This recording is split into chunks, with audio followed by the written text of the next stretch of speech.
Qashqadaryo ta'lim tizimida katta yangilik. Abituriyentlar, talabalar va o'qituvchilar uchun birdek kerakli bo'lgan Eduzon test platformasi yaratildi. Qashqadaryoda ta'lim sifatini oshirishga qaratilgan yangi innovatsion loyiha Eduzon test platformasi yaratildi. Qarshi shahrida o'tkazilgan rasmiy taqdimotda ta'lim sohasi mutaxassislari, pedagoglar, jamoat faollari va ommaviy axborot vositasi vakillari o'rtasida mazkur platformaning imkoniyatlari yuksak baholandi.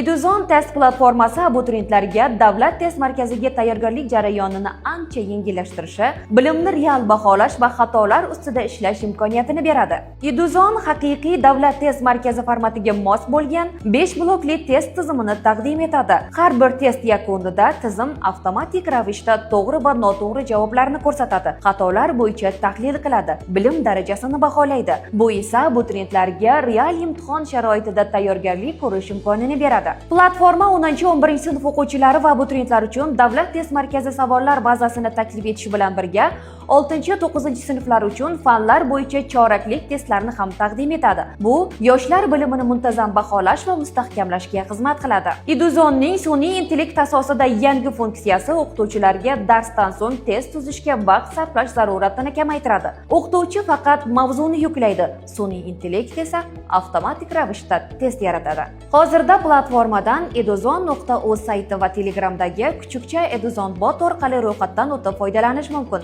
Taqdimotda ma'lum qilinishicha, Eduzon yaqin kunlarda Play Market va App Store uchun mobil ilovalarni ham ishga tushiradi.